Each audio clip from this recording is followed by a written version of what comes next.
देखो राम जी ने जो काम अधूरा छोड़ा वो भगवान कृष्ण ने पूरा कैसे किया समझना। अच्छा भाई, हनुमान जी बोले अब हम हार गए, हमें आज्ञा दो अर्जुन जी। अर्जुन देने ही वाले थे आज्ञा, कृष्ण भगवान बोले रोको रोको रोको, अभी नहीं, जब काम आएगा तब इनको आज्ञा दे। इधर धीरे धीरे महाभारत के युद्ध का समय आ गया, तैयारी होने लगी, सेनाएं नहीं मान रही हैं। भगवान कृष्ण संधि प्रस्ताव लेकर के भी गए, लेकिन दुर्योधन नहीं माने। भगवान समझ गए अब युद्ध होगा, तो अर्जुन से कहा अर्जुन जी अब युद्ध के बिना काम नहीं चलना है, अब हनुमान जी को बुलाओ।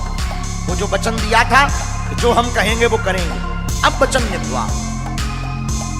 तो अर्जुन भगवान कृष्ण हनुमान जी के पास आए, कहा कि आपने जो शर्त हारी थी अब उसको पूरा करना है। हनुमान जी बोले आज्ञा करो। अर्जुन जी बोले सरकार बताओ क्या मांगना है।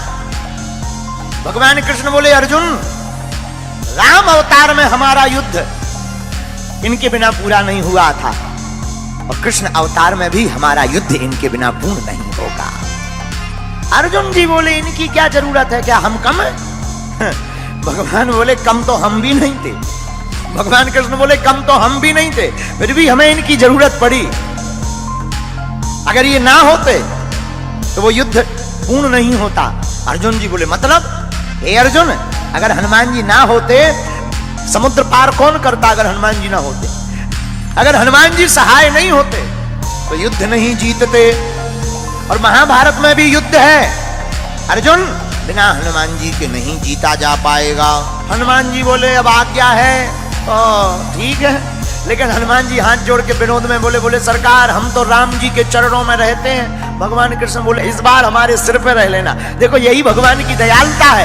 राम अवतार में जो राम जी के चरणों में हनुमान जी थे, पर यही कृष्ण अवतार में उल्टा हो रहा। कृष्ण अवतार में हनुमान जी कृष्ण भगवान के ऊपर ध्वज के ऊपर विराजमान है। अच्छा बोले महाराज और तो सब ठीक है, एक बात हो। बोले क्या? हमारी एक आदत है। क्या? बोले युद्ध के बीच बीच में सत्संग सुनने की आदत है। अर्जुन जी बोले जय हो। हनुमान जी बोले क्यों? बोले अगर सत्संग ही होना होता तो युद्ध होता, वहां तुम्हें कोई प्रवचन सुनाएगा कि लड़ेगा? हनुमान जी बोले देखो हमारे राम जी तो बहुत अच्छे थे, धर्म रथ का वर्णन करते थे युद्ध में भी। बोले हमको बीच बीच में सत्संग सुनने की आदत है। अर्जुन जी बोले अब आप ही निपटो, ये सत्संग मांग रहा है ये महाभारत में।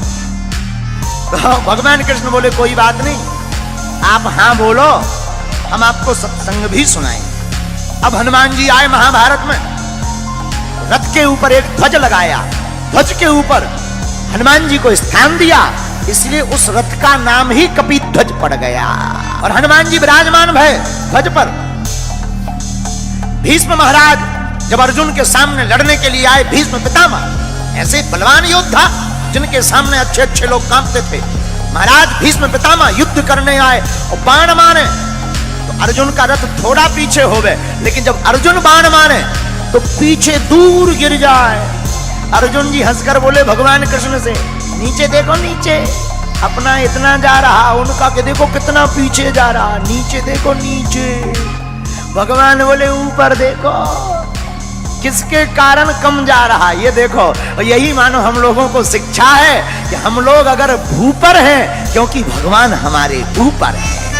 मानो भगवान कृष्ण कहना चाहते हो कि कोई भी काम बढ़िया हो जाए तो ये मत देखना कि तुम्हारा पुरुषार्थ है, तुम्हारे जो ऊपर है खेल तो उनका होता है। अर्जुन जी मुस्कुराए, हनुमान जी भी मुस्कुराए, और भगवान ने गीता सुनाई तो अर्जुन को है। हमारा ऐसा मानना है तो अर्जुन के मोह का बहाना था, पर गीता तो हनुमान जी को सुनाना था। एक बात, अर्जुन जी ने अपने रथ की लगाम भगवान के हाथ में दे दी। ये ज्ञानवर्धक बात है। अपनी जिंदगी की लगाम जो भगवान के हाथ में सौंप देता है, वो कितना भी महाभारत जैसा युद्ध हो जीत करके ही बाहर निकलता है। जो भक्त अपनी मन की लगाम परमात्मा को, गुरु चरणों को दे देता है, वो जीत करके ही आता है। लेकिन जो लगाम खुद पकड़ लेता है वो हार जाता है। बोलो सीताराम।